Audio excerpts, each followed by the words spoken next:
Hello everyone. तो आज हमारे केंद्रीय विद्यालय में वर्ल्ड अर्थ डे सेलिब्रेट किया जाना है।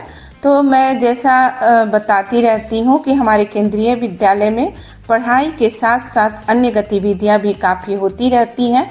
बच्चों को अप टू डेट किया जाता है कि कैसे इस धरती को बचाया जाए। हमारी धरती जिसको हम अपनी नादानी के कारण और अपने स्वार्थ के कारण बिल्कुल विनाश के कगार पर पहुंचा चुके हैं, उसको हमारी आने वाली पीढ़ी या हम लोग कैसे उसको बचा पाएँ। तो अर्थ डे के ओकेजन पर हमारे बच्चों ने काफ़ी खूबसूरत कार्यक्रम पेश किए। एक तो स्पीच मंजरी के द्वारा दिया गया और दूसरा 10D के बच्चों के द्वारा एक स्किट के माध्यम से बच्चों को ये समझाया गया कि कैसे ई वेस्ट से बचें। तो अब मंजरी आ रही हैं अपना स्पीच लेकर, उसको आप सुने और देखें कि उसने कितने प्रभावकारी ढंग से इसे एक्सप्लेन किया है। All meet where we all have a mutual interest. It is the one thing all of us share. I, Manjari Jha of Class 10C, feel exceedingly proud and privileged to address you all on the day when we appreciate the best gift of the Almighty. Even after hundreds of borders which separates us, it is the earth for which we share common emotions. Love, gratitude, respect, awe for its majesty, complexity and mysteries, empathy, stewardship and sonhood. 22nd April marked as Earth Day. This idea emerged in 1960s in the United States, a time of unchecked industrial pollution and limited environmental oversight. Since then, we have made progress in addressing various environmental challenges, but there is still much work to be done. Today, one of the briskly rising issues is the e-waste or electronic waste. Electronic waste in simple terms refers to discarded electronic devices like computers, phones, batteries, TVs, etc. that are no longer in use. These items contain hazardous materials need to be handled and disposed properly to prevent environmental and health risks. E-waste is broadly classified in 6 categories: large household appliances, small household appliances, information technology and telecommunication equipment, consumer electronics, lighting equipments, and electrical and electronical tools. Within these broad categories, there are many appliances in our surroundings which are part of e-waste. Electronic waste poses a significant environmental threat due to its toxic content, non-biodegradability, and the potential for pollution. Due to the toxic material like lead, mercury, cadmium, and other heavy metals, it leads to contamination of air, water, and soil. Burning and venting of e-waste release toxic fumes like dioxins, furans, and volatile organic compounds into atmosphere. That's how dangerous the air to breathe is.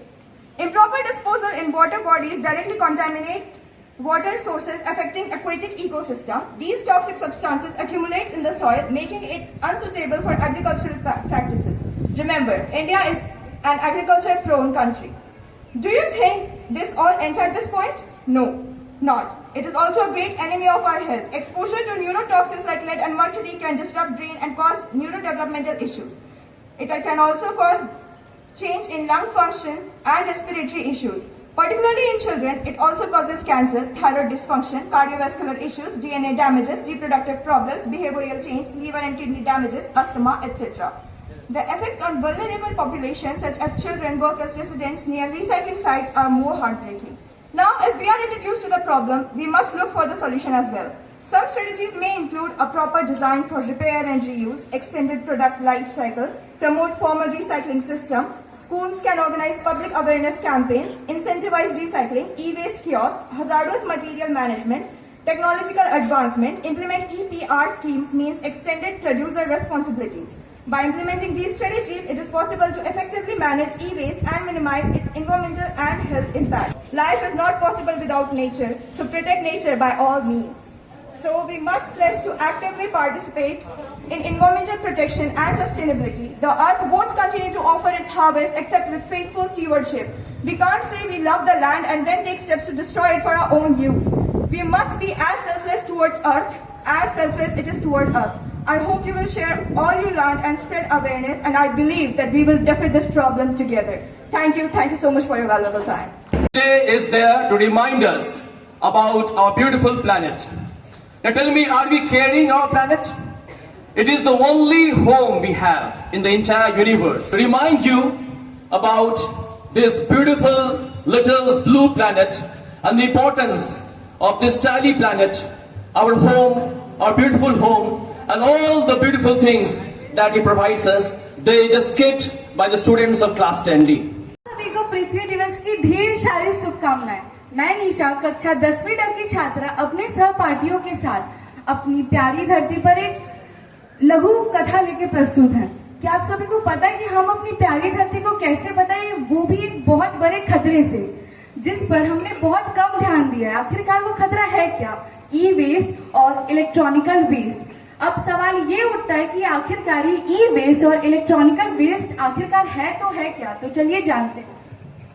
वो पुराना computer किसी जमाने में मैं भी चलाया जाता था। मैं हूँ आउटडेटेड प्रिंटर, किसी जमाने में भी प्रिंट किया करता था। आज मैं हूँ पुराना टीवी, पहले लोग मुझ में पिक्चर देखा करते थे, अब मैं ई वेस्ट की तरह घर के कोने में पड़ा रहता हूँ। मैं हूँ पुराना मोबाइल फोन, आज मैं ई वेस्ट बनता जा रहा हूँ क्योंकि मोबाइल फोन के न्यू मॉडल आने के कारण मेरा यूज बहुत कम हो रहा है। पुराने mobile, computer, printer, TV, fridge, यही सब तो है हमारे ई वेस्ट। मेरे, आपके, हम सभी के यही सब है ई वेस्ट। और हाँ, एक बात तो है कि इसमें से कोई ना कोई ई वेस्ट आप सभी के घर में जरूर होगा। तब अब एक और सवाल उठता है कि आखिरकार ई वेस्ट बनता तो बनता कैसे? मैं कल इसे लेने जा रही हूँ। अरे ये तो बहुत अच्छा है, मगर फिर तुम इसका क्या करोगी? इसे ऐसे मैं रख दूंगी। अरे तुम इसे रख दोगी, कुछ महीने पहले ही तो तुमने नया मॉडल खरीदा है। ऐसा करो, तुम इसे किसी जरूरतमंद को दे दो। नहीं नहीं, इसमें मेरा पर्सनल डाटा है, मैं किसी और को अपना पर्सनल डाटा कैसे दे सकती है? तुम्हें नहीं मालूम आजकल कितना साइबर अटैक चल रहा है? ये किसी घर में कोने में पड़ा रहेगा। अच्छा, ऐसा तो तुम्हारे घर में बहुत ई वेस्ट हो जाता होगा। छोड़ो ना, किसे फर्क पड़ता है? किसे फर्क पड़ता है? तुम्हें पता भी है इससे हमारे हेल्थ और हमारे अर्थ पे कितना इफेक्ट पड़ रहा है। अरे तुम फोन की बात कर रही हो? मेरे घर में तो हर 6-6 महीने में एसी और टीवी बदलते रहते हैं। अच्छा, अब मुझे पता चला हमारे अर्थ पे इतना ई वेस्ट आ कहाँ से रहा है। पर हर कोई चाहता है कि वो दुनिया के साथ चले और अपग्रेडेड रहे, लेकिन यहाँ पर कुछ लोग ये भी बेवकूफियत कर रहे थे कि जिस चीज की जरूरत नहीं भी होती है वो लोग उसे ले लेते हैं। क्यों? क्योंकि उन्हें अपग्रेड होना है लाइफ के साथ। आप खुद अंदाजा लगा दीजिए, जब एक घर से 3 से 4 ई वेस्ट है तो एक पूरे मुजफ्फरपुर में, बिहार में, पूरे देश में और पूरे विश्व में कितना ई वेस्ट होगा। तो आखिरकार इतना सारा ई वेस्ट बन तो रहा है, लेकिन इतना सारा ई वेस्ट जा तो जा कहाँ रहा? ई वेस्ट ये लोहा, टीना, प्लास्टिक के जूता, चप्पल, सीसी, बोतल, टूटल फूटल, दरिया, रोटी, जीप, कार, गहना, गुड़िया, घर द्वार, मकान, दुकान, जीरा, जवान, खेत खलियान, बकरा बकरी, पाड़ा पाड़ी, आगे ना बेचे कबाड़ी। अरे कबाड़ी वाला भैया रुक जाओ, आप ई वेस्ट का सामान लेते हो? ई वेस्ट का हो बेला? आपको ई वेस्ट नहीं मालूम? ई वेस्ट मतलब इलेक्ट्रॉनिक वेस्ट। हाँ, हम भी लेवेला। आप यही रुको, मैं आपके लिए लेके आती हूँ। ये लीजिए। अच्छा भैया, आप इनका करोगे क्या? हम अपने से कुछ बड़ा कबाड़ी वाला केक दे देवेला, बस अब हो जाने एक केक करे के बाद। एक जगह ई वेस्ट बनता है और दूसरी जगह से दूसरी जगह जाते जाते पता नहीं कहाँ जाके डंप हो जाता है। So what about humans, animal, plants? Let it be. So what about us? एक दिन क्या सब कुछ खत्म हो जाएगा? नहीं ना। ये प्रिंटर जिसमें लीड, मर्क्यूरी जैसे हैवी मटेरियल पाए जाते हैं, ये फोन जिसमें मर्करी, रीड, क्लेडियम, बेरिलियम जैसे बहुत ही हार्मफुल केमिकल पाए जाते हैं, कंप्यूटर जिसमें क्रोडियम और बेरिलियम नाम के बहुत ही हार्मफुल केमिकल पाए जाते हैं, ये टेलीविजन जिसमें लीड एंड मर्क्यूरी जैसे हैवी मटेरियल्स पाए जाते हैं। तो अब क्या? अब कुछ लोग सोच रहे होंगे अब पाए जा रहे हैं तो पाए जाने दो, इससे हमें क्या? हमें थोड़ी कुछ होगा। इससे बहुत कुछ होगा। इससे हमारे रिप्रोडक्टिव सिस्टम, इम्यून सिस्टम, हमारा brain, nervous system, kidney, lungs, cancer और भी बहुत सारी बीमारियां हो सकती हैं। तो क्या अब हो रहे होने दो, अब ई वेस्ट है तो अब क्या अपग्रेड होना सब छोड़ देगा कि अब नहीं नया फोन नहीं लेंगे? नहीं, इसका सीधा सा सवाल है 3 R's। 3 R आखिरकार होता क्या है? रिड्यूस, रीयूज, रिसाइकिल, यानी कम करना, दोबारा इस्तेमाल करना और रिसाइकिल कर देना। सिंपल, इसमें कोई रॉकेट साइंस नहीं कि हाँ कैसे अब ई वेस्ट को कम करें। एक छोटे से छोटे स्टेप से कैसे ई वेस्ट कम हो सकता है, बस जरूरत इस चीज की है knowledge to do it properly. अब लास्ट में मैं आशा करती हूँ कि आप सभी को हमारे इस लोक कथा से छोटे से नाटक से बहुत कुछ सीखने को मिला हो। अतः I2 I care about my earth. धन्यवाद। especially the skip, and I especially like the kabaddi. बड़े कितने दिन प्रैक्टिस की बेटा वो पूरा बोलने के लिए? सुबह में। तो बहुत अच्छे कलाकार भी हैं हमारे बीच में। स्पेशली इसका कबाड़ी का परफॉर्मेंस आउटस्टैंडिंग था। बाकी बच्चों की भी एक्टिंग बहुत अच्छी थी।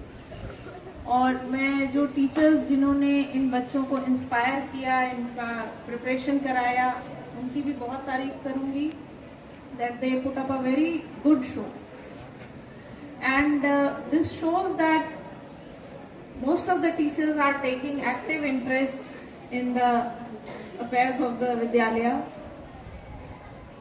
which is a very good thing.